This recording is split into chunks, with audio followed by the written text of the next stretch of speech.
Al, you've been in a good mood on a day-to-day basis, and like no one I've ever met, and laugh at your jokes. But a personal thanks, and that is for those times when I've been extra busy in the lab, and I've needed assistance, I jumped right in, always jumped right in, and helped out, and for that I say thanks. So now that you'll be starting your new career, retirement, sincerely, I want to wish you the best of everything. You're one of the most likable people around. Congratulations. Thank you.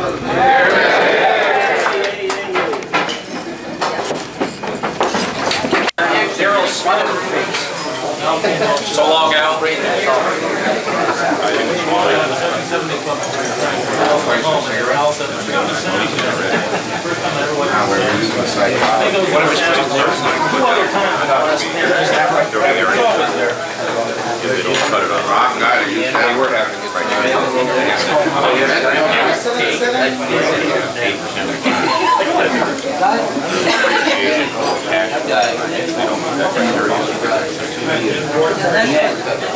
Not for me, that's water. Bring it down. Okay, I'll take it. Thank you.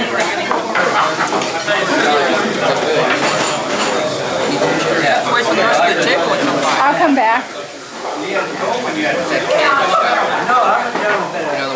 Yesterday. Is that a margarita, no salt? Is that better than yours?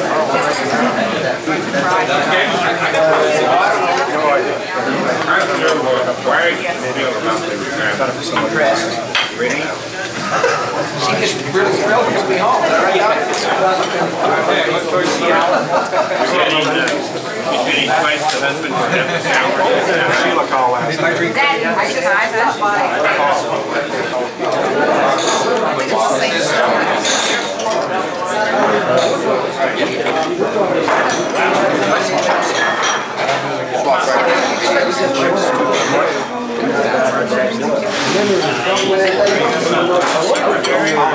Yes, she was my secretary. Al was my mom.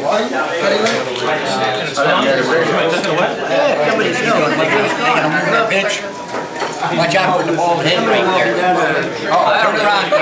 My beer. Because I know he drinks Budweiser and I'm drinking a Bud Light. Miller Light. See, this guy wanted to get up and I just like, yeah, Can I get you that thank you.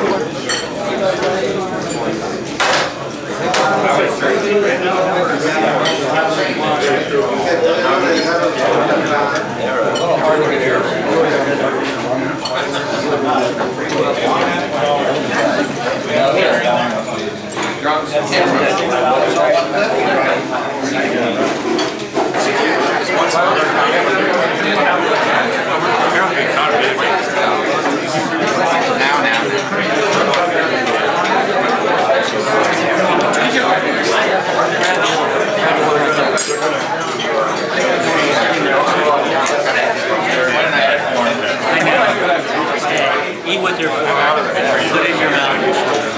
Same table right there. Put it all in your mouth.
right, so go ahead and continue eating.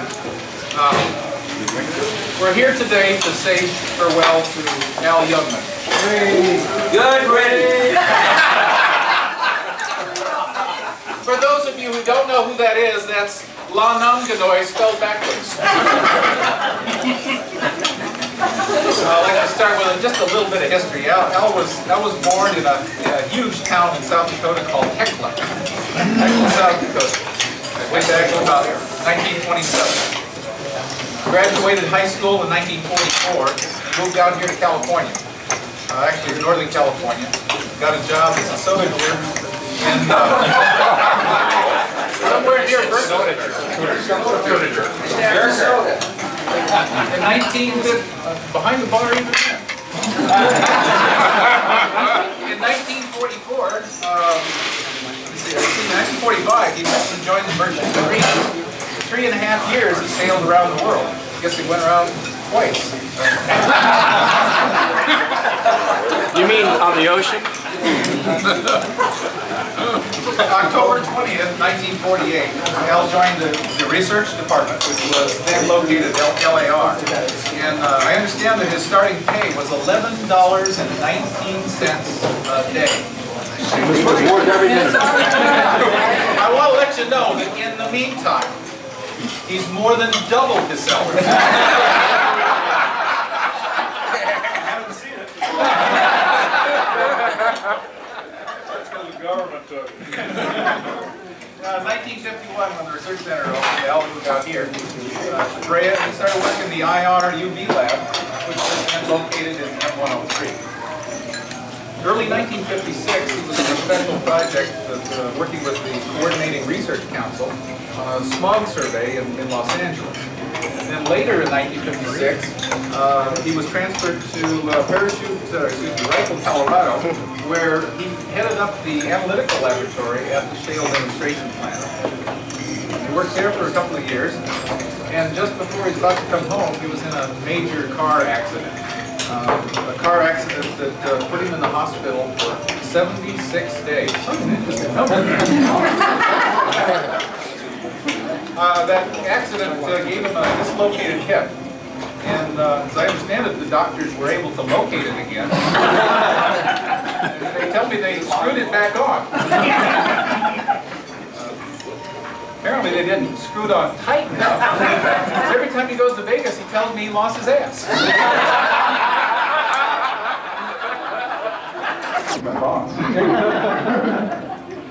1967, Al was promoted to senior research staff. And for the last 20 years, I've had the pleasure of working with him. You know, in those 20 years, to the best of my knowledge, I think pretty much he was almost never sick. And I'm pretty sure he was never late to work. And I know darn well, every day he put in a full day's work. A lot of days he put in more than 100%.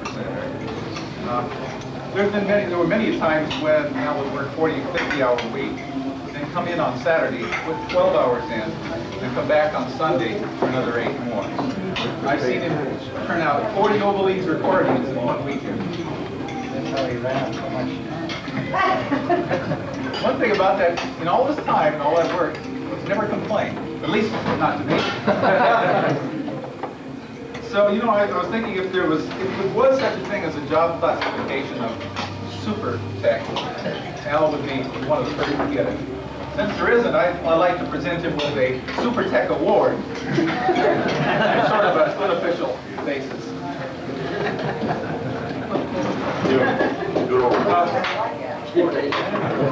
One of Al's recurring jobs is to train other people to do what he does best, LEC.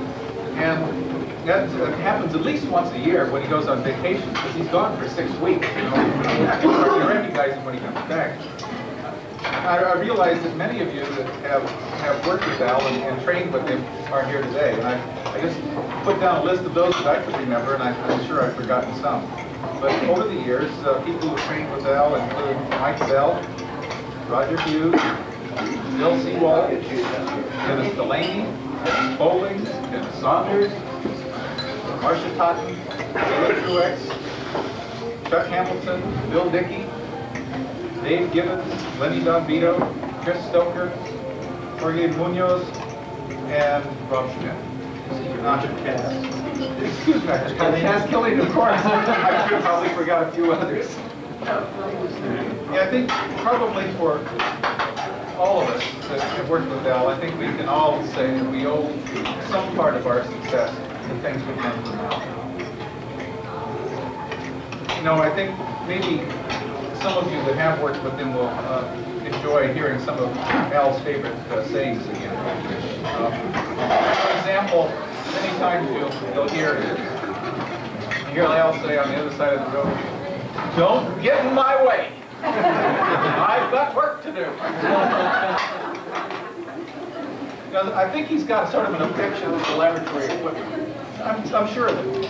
Because, you know, if a pipette or a beaker or a comb gets broken, Al's almost certain to say, "That was my favorite."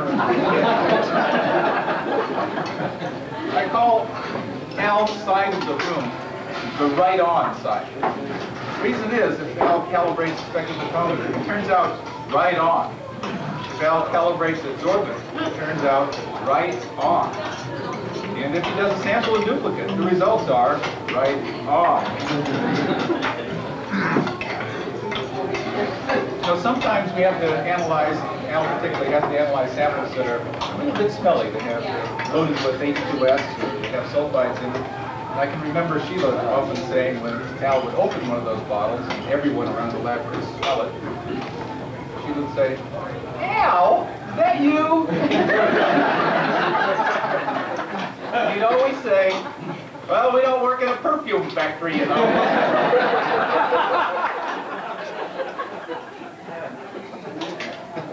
You know, after all these years, Al's going to retire, and I don't think his favorite spectrophotometer likes the idea.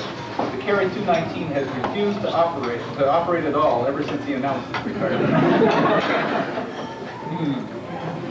No one, we asked for donations for a gift. I expected a good response.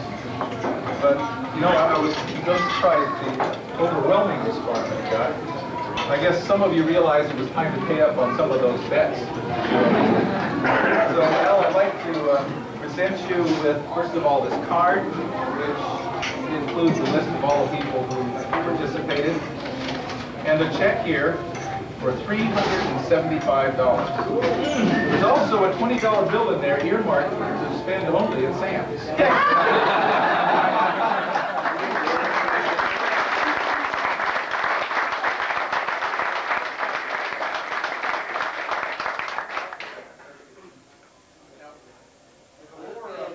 Before I give Al a chance to have some fun, I want to say, I really, really mean this when I say we're going to miss you around here. We really are. And before you have a chance to get up and say anything, there's two things. First of all, I want to ask a question, and then I want to let Jim have a chance to say a couple of things. This is an important question. I think you will finally answer this. I want to know is why is it for the last 3.5 years there's been a Mexican quarter taped to the seat of your chair? Now think about that. I need an answer. So why you? I'm taking Mexican lessons right now from Morgan. Okay, before you do it, let's throw it Jim Fraser. Jim?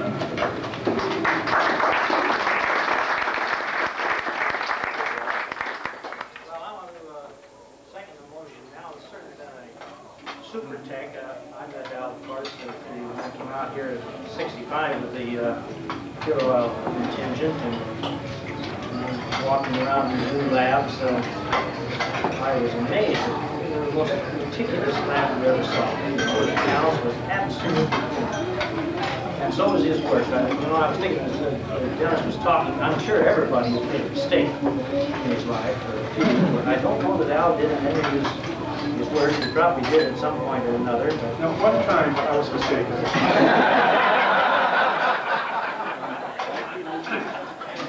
He certainly gave an air of credibility and respectability to the analytical group, and I certainly join in with all of you in wishing him a happy retirement. It's been a tremendous pleasure for me. He's have been associated with you for these years, and here's the not so well wrapped, but the plaque. Al Youngman, that's your name?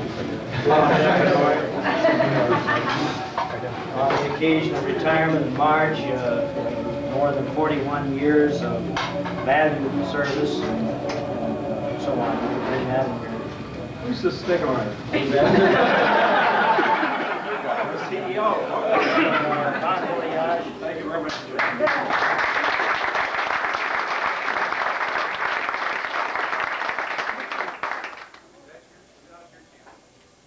Well, I just have a few thousand words here to say.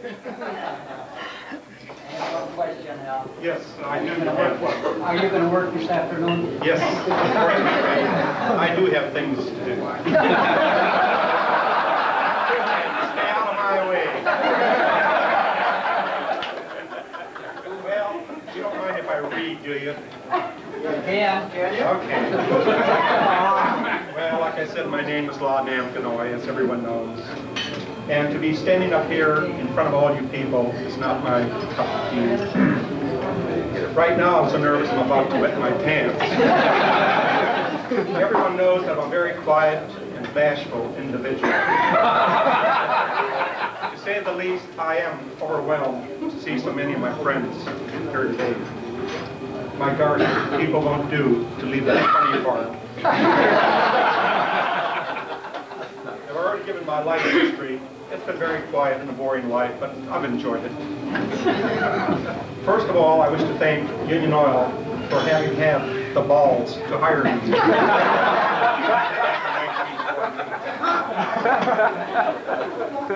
I'll refer to it as having been an excellent marriage, and what happens in so many cases, it's time for divorce. It's a friendly party, but I lucked out. Union Oil will be paying me a monthly alimony settlement. I've enjoyed working here, and one of the reasons of my enjoyment is the fact that I lucked out in having had some of the finest bosses and co-workers that one person could possibly want. And I really mean that. Thank you, Dennis and Chuck, for putting up with me for this past, in your case, 20+ years. Dennis, you have been one hell of a boss to work for. I'm sure there must have been many times that you felt like telling me to go take a hike. But you know, my mother always told me, son, never take a hike by yourself. It's no fun. Thank you, Chuck Hamilton, for being such a good co-worker and a friend, and for putting together this beautiful affair. But from what I hear, affairs are right up your alley.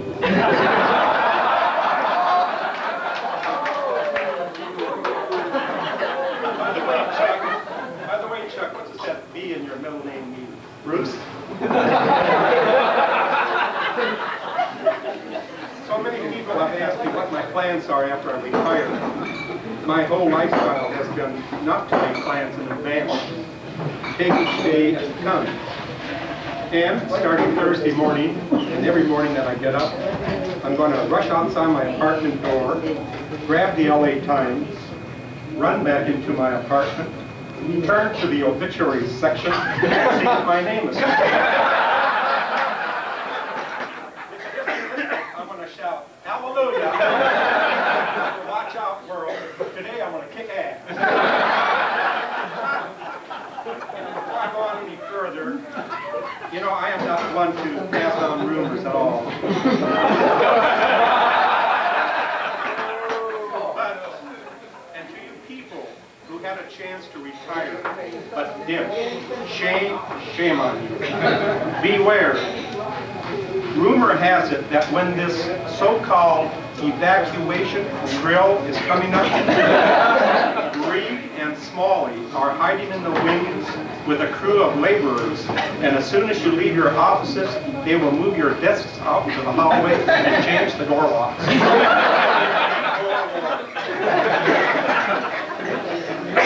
And to all my co-workers, present and past, you have been a great bunch to work with.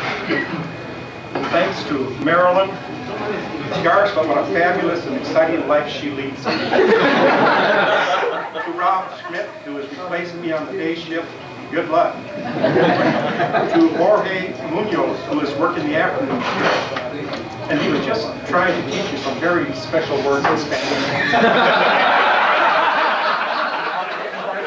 I can say taco, enchilada, and frijoles with the best of them. And Cowboy Billy and Slugger in the Mass Lab, that's M-A-S-S. And to the entire coffee group, that includes McFalls, oh, I'm sorry, I mean Strut, McNutt, Al Doty. He's truly a doctor of vast knowledge. If you don't believe me, just ask him any political or medical topic. I assure you, he will bore the piss out of you.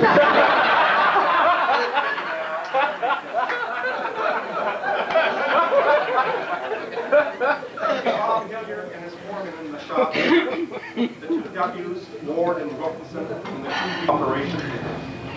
A special thanks to Abe Boynton and his entire group in plant and field that I have had contact with over these past years. Abe, you've got a great group of craftsmen. And to Luke, the glass blower, thanks for all the work that you have done for me recently. I really appreciate it. If you break any more, it'd be nice to And to Jim Clark and his entire staff in the cafeteria. Well, Jim, I won't go so far as to say it's the finest food in the world, but I will say what you see here is proof positive that I've been eating well. Thanks, and I'll see you later at Leo Mitchell's club. And a very special thanks to Sharon Pearson of the Personnel Department for handling all the paperwork on my retirement. Job well done. Oh, by the way, Sharon, the last figure I saw shows I'm getting $11.19 annuity monthly. I screwed up. And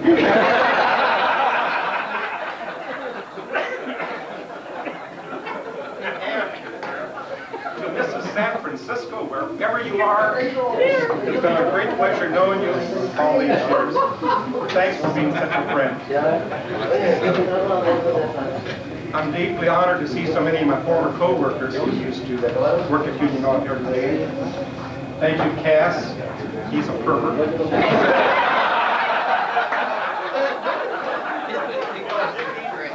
a pervert and kinky. He's into animals.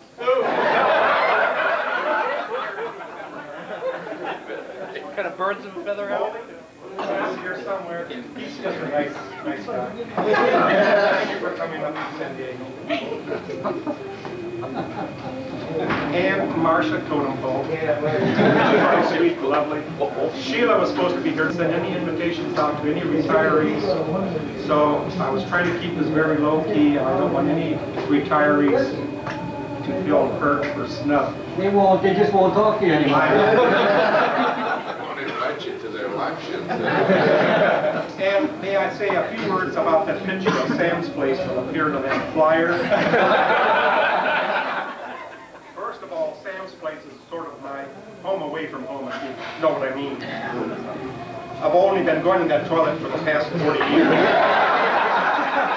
By the way, I call all saloons toilets. And regarding those sheep that appear in that picture, well, they just happen to be walking past the building when Alicia Gonzalez done the yard work. Thanks a lot, Alicia. You've done an excellent job. And bear with me a few minutes as I give you a little background to Sam's place. It was built about 1910, first as a bakery, and then who knows what went on upstairs and became a beer hall. Some say it was a bolero or... Sorry, Jared. Serve some of the finest lunches there, no kidding, really. The place is probably one of the oldest saloons in Orange County, catering only to the nondescript elite. The prices they charge are absolutely ridiculous there. The entertainment is priceless. The city of Brea has declared it a historic landmark. They will try and save it despite the street development that is taking place in downtown Brea. Everyone should go to Sam's place at least once in their lifetime. And the present owners sit on the rent breeds, sitting right here. along with their personal bodyguard.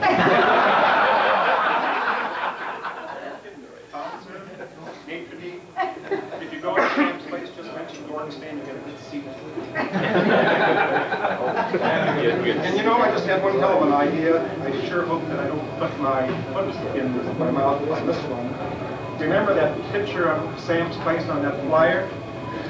I'm hoping that everybody has thrown it away. But if you haven't, take that top portion to Sam's place this coming Saturday afternoon.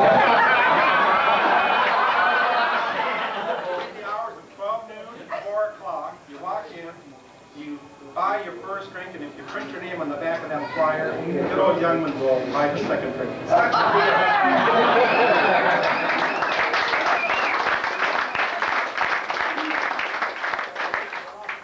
have asked if I plan on joining you traveling after I retire. Well, certainly I do. You know, I've already made plans for a trip to Atwood, Santa Ana, and Garbage Grove. I'm tired of hearing all this bullshit. He happens to be a veteran. He's a veteran of the Veterans Club. And he's got a girlfriend by the name of Helen that nobody knows but 1 versus 2, 3, 4. So I want to donate $4 towards your drink and her drink.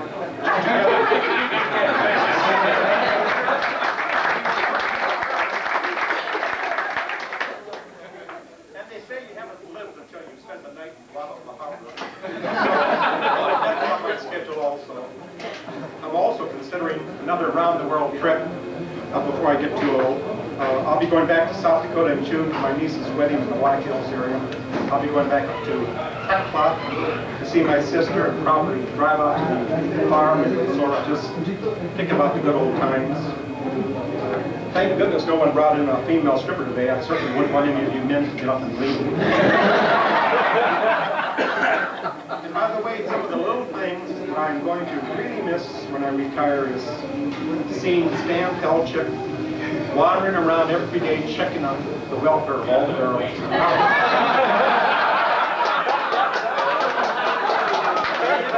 Beaver in case he misses one thing.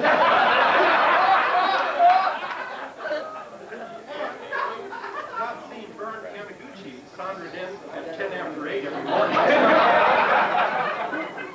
And John Levy wandering around with a cup of coffee in his hand. For years, I thought he was taking up a collection for the blind. And then there's Don Young arriving about 8:20 every morning. You wonder why I see all these things. This is before that trailer came in and blocked my view. I'm working, but now I can't see it. But then in Don Young's case, you know, rank does have its privileges. And last but not least, it's Ryden Richardson. Circling around the research center with his cup of coffee. As they say, blessed are those that go around in circles, for they should be known as small hills. Only kidding, Mike. But at least you got balls. If you make 40 years with Union Auto, you will love that oil dip trade that they've tried.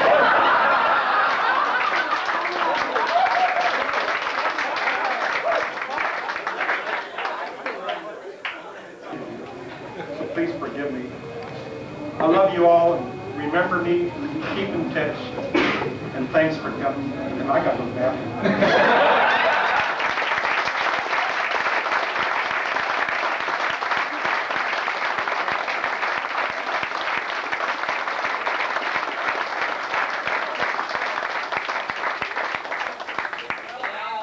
I don't know why you worked at Union for 40 years and the best stand-up comedian I've ever heard. Easy being easy. Can of worms. I think what we ought to do now is open it up to the floor and what rebuttal? Step right up. Good. We can leave now. Thank you for showing up. There must be somebody here.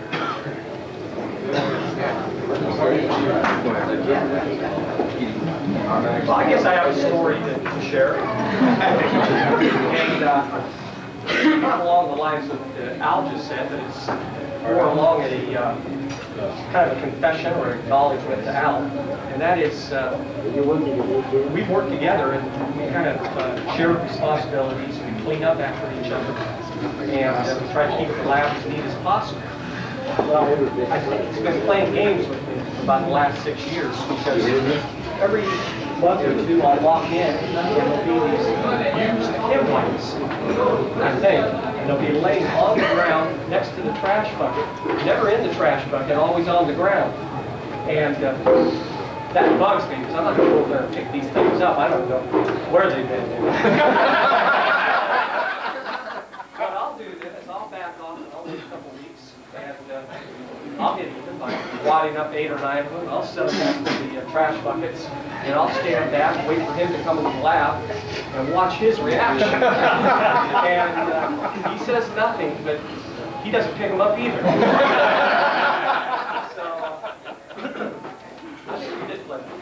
Anyways. Oh, I do have. Are you go ahead.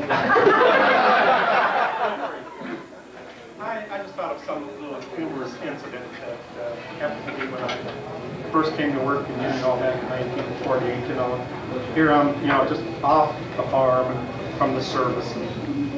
I haven't, you might say, messed around and worked around with women hardly at all. And when I came to work in 48. This lady by the name of Lil was training me. I hadn't been trained by a woman since my mother put me on the top. We're doing this one experiment in the so-called PM precision measurement lab, like the class called a distillation lab. And I'm standing next to her, and she's doing something with this glass column. And all of a sudden, I heard something crack. And she says, "Oh my God, Al, I gotta leave. Get me some wipes." Well, I didn't know what she was talking about. I ran out the side door into the men's toilet, grabbed this roll of toilet paper out of this man's hand. Set the roll of toilet paper down my belt. She looks at that, looks up at me, looks back at that. She goes, "What in the hell am I going to do with that, Al? You said you had to leave."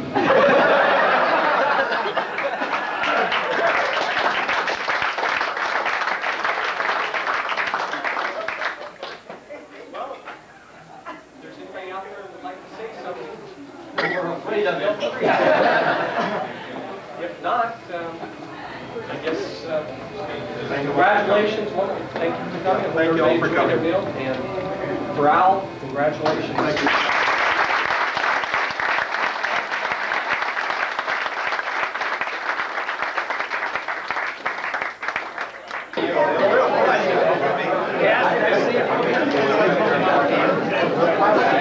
Hello there, how are you? Good to see you. Fleur. How you doing? Didn't have that far to go. What are you up to? Northrop. Doing nothing. Don, how are you?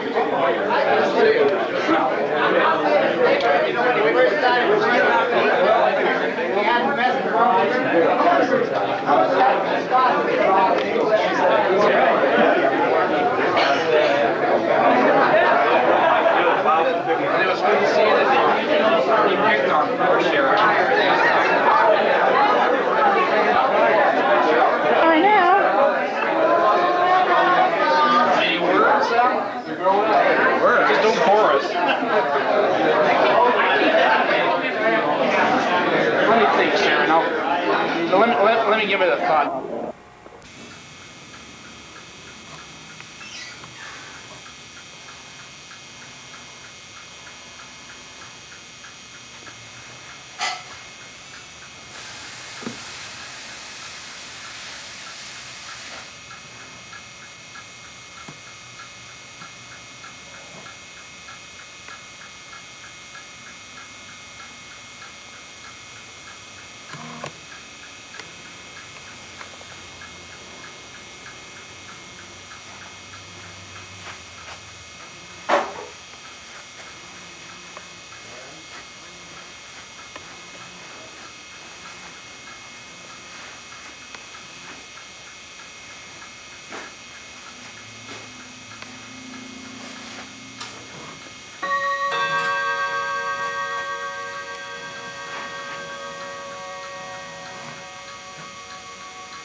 Okay.